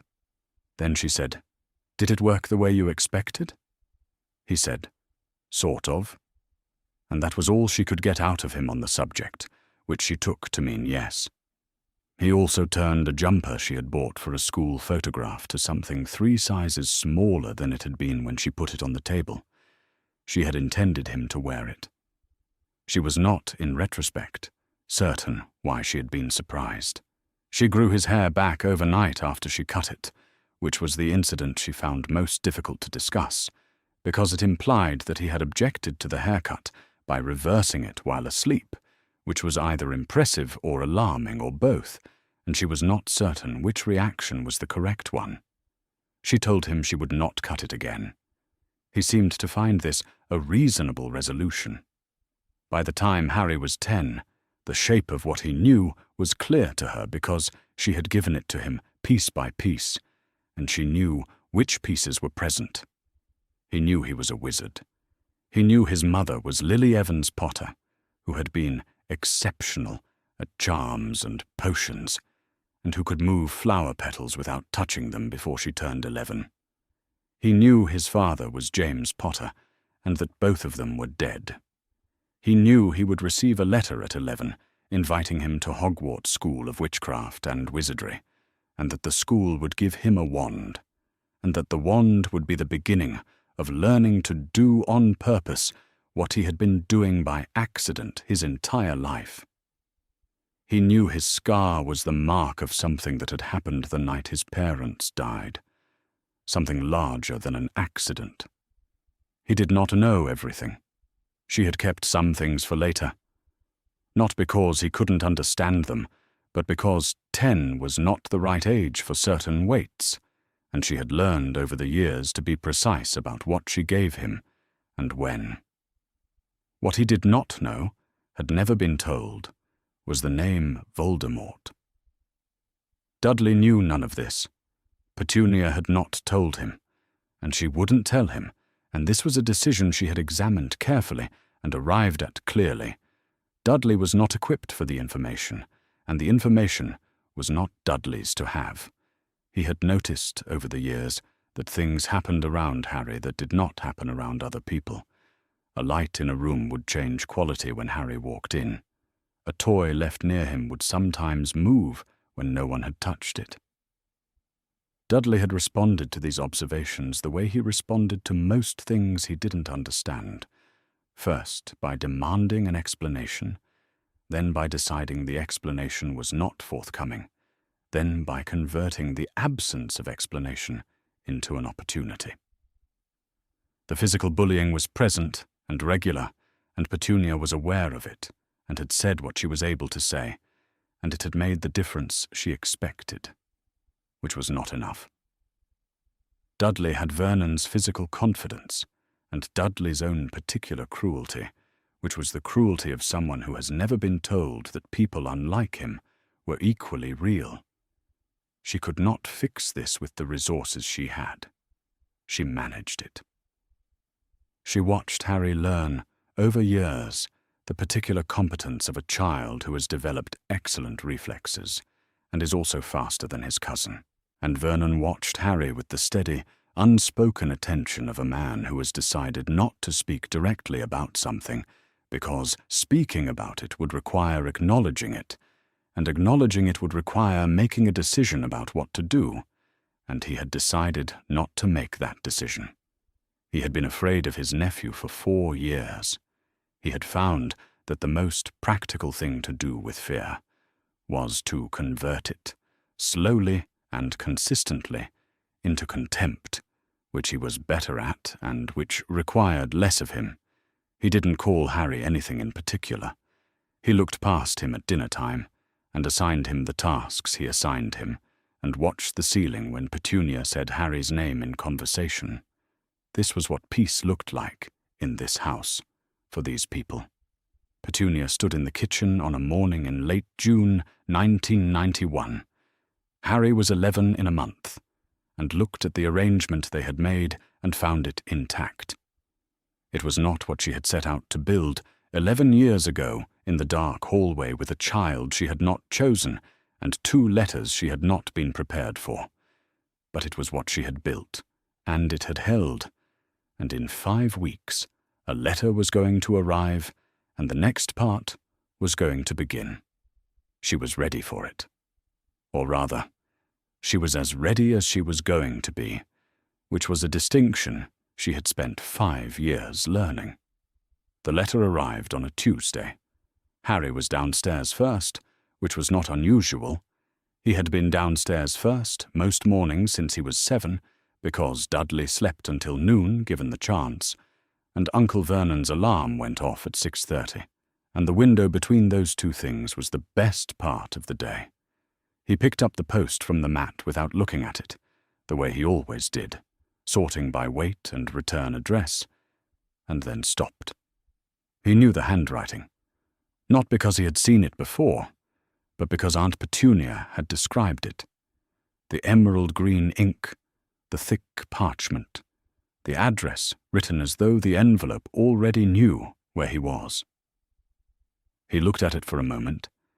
Then he went upstairs, read it in approximately 45 seconds, and sat on the edge of his bed. He already knew the name of the school. He already knew about the 4 houses, and the term dates, and the requirement for dress robes and a pointed hat. What he had never been able to picture was the great hall that Aunt Petunia had not described because she had never seen it, or the particular quality of autumn light in Scotland, or the faces of the people who would be in his year. These were the things he had not been able to know in advance, and sitting on his bed with the letter in his hands, he found that not knowing them was fine. They were waiting. He was going toward them. He set the letter on his pillow. He went downstairs with an expression of careful neutrality, which he had developed over several years for exactly this kind of occasion, and made himself toast. Vernon did not see the letter that day. He saw the second one, 2 days later, and burned it in the kitchen sink with a speed that suggested he had been ready to burn something for some time. The third letter brought 2 more with it. The 4th morning brought 7. On the 5th morning, Petunia came downstairs before Vernon. She stood in the kitchen, looking at the small pile of envelopes on the mat. 12 of them, maybe more, the emerald green addresses, visible even in the dim of early morning. And she heard Vernon's footsteps on the stairs, and she picked one up and put it in the pocket of her dressing gown, and then stood at the sink and put the kettle on. Vernon came in. He saw the envelopes. He gathered them and went to the sink and turned on the burner, and Petunia did not move. He burned them all. When he was finished, he turned around. "Petunia," he said. "I know, Vernon. I won't have it. I know you won't." She said it without turning from the window. "But this is happening regardless." He was very quiet. She could hear his breathing, which was the specific pattern it took when he was deciding whether to say the thing he was actually thinking. She waited. That evening, after Harry was in bed, she told him. Not all of it at once.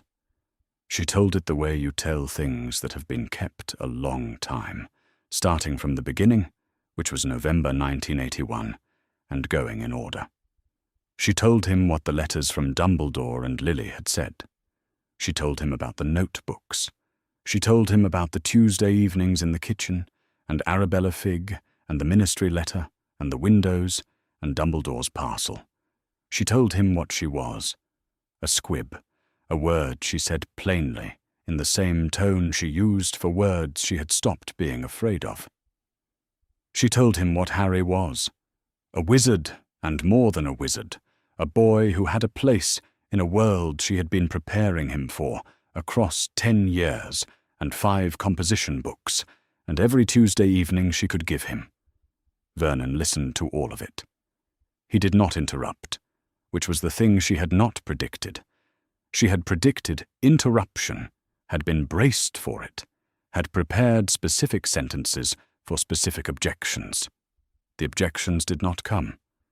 He sat in his armchair and he looked at her and he listened. When she finished, he was quiet for a long time. "For 10 years, he said. "Yes." "In my kitchen." "Yes." The silence that followed was the longest of their marriage. She let it sit. She did not offer to shorten it or fill it with the things she might have said to make it easier, because she did not think it should be easy, and she had not, in the end, brought herself to think of this as a thing she was asking his permission for. It was a thing she had done. He was hearing about it now. The distinction was not kind, but it was honest, and she had spent 10 years on honesty. He went to bed without saying anything else. She sat in the sitting room until she was certain he was asleep, and then she sat for a while longer. Harry's birthday was the 31st of July. Petunia had told him, in the spring, what to expect, that someone would come, that the someone would be large and difficult to miss, and that he was not to be alarmed. She had described Rubeus Hagrid in the terms she had from Lily's notebooks and Dumbledore's letter, which were not detailed terms but were adequate. A very large man. Black hair. Someone Hogwarts sent for important deliveries. Harry had said, "Has he been here before?" And she had said, "Once," and they had left it there. The knock on the front door at 8:30 in the morning on the 31st of July shook the frame. Vernon, who had been at the table with his newspaper, stood up. Petunia went to the door. The man on the step was enormous, not merely tall but expansive in every dimension, with a tangled black beard and twinkling black eyes, and hands the size of bin lids, and he was looking at Petunia with an expression that contained genuine surprise and some other thing she couldn't immediately identify. He was carrying an umbrella and a large paper bag and a cage with an owl in it, very white and very alert. "Mrs. Dursley," he said, in a voice like boulders shifting. "Rubeus Hagrid. That is—" He stopped. He looked at her for a moment. "You knew I was coming." "I did," she said. "Come in." She stepped back. He came through the door sideways and still managed to make the hallway feel significantly smaller than it had been, and Vernon appeared from the kitchen doorway and stopped.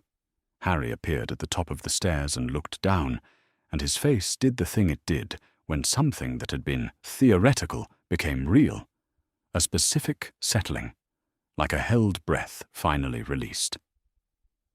"Harry Potter," Hagrid said, looking up the stairs. His voice had changed.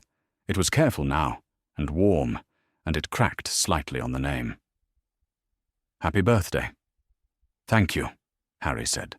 He was coming down the stairs at a measured pace that Petunia recognized as the pace of someone managing their own excitement by walking slowly. "You brought me here?" he said. "In 1981, didn't you?" Hagrid's expression shifted into something too large for the hallway. "You know about that." "Yes." Harry reached the bottom of the stairs and looked up at him with Lily's eyes. "She told me." He meant Petunia. They both looked at her for a moment, the enormous man with his twinkling eyes, and the 11-year-old with his mother's gaze. And Petunia looked back and said, into the kitchen, "Vernon, sit down, please." And Vernon sat down. Hagrid stayed for an hour. He produced the official Hogwarts letter from inside his coat and presented it to Harry, and gave him the owl cage. The owl's name was Hedwig, a gift from Hagrid, purchased at Aelop's Owl Emporium in Diagon Alley, where they would be going shortly. Harry looked at the owl for a long time, with the expression of someone receiving the answer to a question he had not known he was asking. Harry packed his trunk that afternoon, when they came back from Diagon Alley, with his books and his robes and his wand. She had waited outside Ollivander's. He had come out with the wand in its box, and found her and said, "It's 11 inches. Holly." And she had said, "Good," and meant it precisely. He packed the trunk. The last thing he put in was Lily's stack of notebooks, all 5, wrapped in the cloth he had found for them in the spring. He carried the trunk downstairs and found Petunia in the kitchen and said, "Did you know you'd do it?" Petunia looked up from the tea she was making. She understood the question without requiring it to be explained. She said she hoped. "I think she knew," Harry said. Petunia did not answer. She poured the tea. She poured it carefully, the way she had always done most things, attentive to the present action, keeping her hand steady, not getting ahead of herself. She did not answer because she thought he might be right. She thought Lily had understood something about her that she had not yet understood about herself, that if you gave Petunia the right reason and the right tools, she would use them, and that 10 years and 5 notebooks constituted both. She thought Lily had known. She did not say so. She poured the tea. The car was quiet on the way to King's Cross. Petunia drove. Harry sat in the passenger seat with Hedwig's cage balanced on his knees. The owl was calm, as she usually was in daylight, and they did not say anything in particular. They had become, over 10 years, people who could be quiet together without it meaning anything was wrong. Vernon had stayed home. She pulled into the car park at King's Cross, and they sat for a moment. "You know where to go," she said. "Yes." He had his mother's voice when he said that word with certainty. She had noticed this for years, and had never found a way to say it that wasn't more than she intended. He got out. She got out. She helped him lift his trunk from the boot, and then she stood on the pavement outside King's Cross Station on the 1st of September 1991, with the owl cage in her hands, while Harry took the trolley handle and looked at her. "Thank you," he said. "Not for the drive. For 10 years of Tuesday evenings, and a car boot sale excuse, and Vernon's silence, and 5 composition books, read so many times the spines had split. All of it in 2 words, at 11 years old. He had always been precise. "Go on," she said. He went.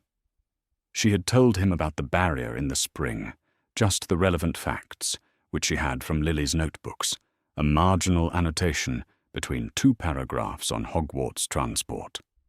Not a secret, just invisible to muggles.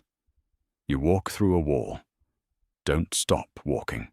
She had said it to him the way she said most things, without softening it, because softening it would have been condescending, and Harry was not someone she had ever found it useful to condescend to. He found the barrier between platforms 9 and 10 without difficulty. He stood before it for a moment, and she watched him set his jaw. She had seen that expression 10,000 times. It was the expression of someone who has been told a thing is possible and is now making it actual. And he leaned into the trolley and walked forward, and was gone. She stood on the platform side for a moment longer. Then she went to find a tea and a place to sit until the Scarlet engine left. On the other side of the barrier, the Hogwarts Express was waiting. Harry had known about the train, and about platform 9 3/4, and knowing about something and arriving at it were different in the way Lily's notebooks had described precisely. Theory was the map, and the map was not the territory. He found a compartment, settled Hedwig's cage on the seat beside him, and looked out the window at the platform, and felt the warm feeling rise through him like a full breath. He had been waiting for this. He had been waiting for this since before he had the word for waiting. A boy appeared in the compartment doorway, tall and thin and freckled with red hair and a long nose, and the general appearance of someone who had not quite finished growing into any of his dimensions. He had a smudge on his nose. He was looking at Harry with the expression of someone deciding whether to ask if the compartment was full. "It's not full," Harry said. "Sit down," The boy sat. He said his name was Ron. Harry said his was Harry, and Ron said, Harry Potter, with the specific emphasis of someone who has grown up knowing that name as a category. And Harry said yes, and Ron said, oh, and then, after a moment, what's it actually like? He gestured vaguely at Harry's forehead. Harry considered this. I don't know, he said. I've always had it. Ron appeared to find this reasonable. They talked through the train journey with the ease of two people who have both been thinking about the same destination for different reasons. Harry asked what practical magic felt like when you were actually doing it. He had been reading theory for 5 years, and the theory was excellent, but the theory couldn't tell him what it felt like to hold a wand and have it work. Ron tried to explain, and Harry listened. And this, the gap between reading about something and hearing someone who had done it, was exactly what the notebooks hadn't been able to give him. The great hall was larger than anything. Petunia had not been able to tell him what it looked like, because she had never seen it. And Lily's notebooks did not describe it, because Lily had assumed no one who was going there would need a description. Harry stood in the line of first years under the enchanted ceiling, dark and starlit in a way that was too large and too close to be sky, because it was not sky, and found he did not have a word yet for what he was feeling, which was acceptable. Some things needed to be experienced before they could be named. Professor Dumbledore sat at the head table. Very old, silver-haired and silver-bearded, with half-moon spectacles and eyes that twinkling could not quite describe. Exactly as described, and more than described. Professor McGonagall, tall, black-haired, stern, with square spectacles and an expression of organized authority, unrolled a scroll and called the names in alphabetical order. When Harry's name was called, the hall went quiet in a way that it had not gone quiet for the other names, a specific held breath, and he walked to the stool and sat down, and the hat was placed on his head. In the dark of the hat, something spoke. Not words exactly, but something that functioned like words. Unusual, it said. Not what I expected. What did you expect? Harry said, in his own head. A child who doesn't know what he is. Most of them don't when they arrive. But you, the hat seemed to turn the fact of him over, examining it from several angles. You've been waiting for this. My mum said too, Harry said. The hat was quiet for a moment. Then, Gryffindor, it said, with something that Harry could only describe as approval, and called it aloud to the hall. 3 days later, in the dungeons, Severus Snape looked at his roster and said, Potter.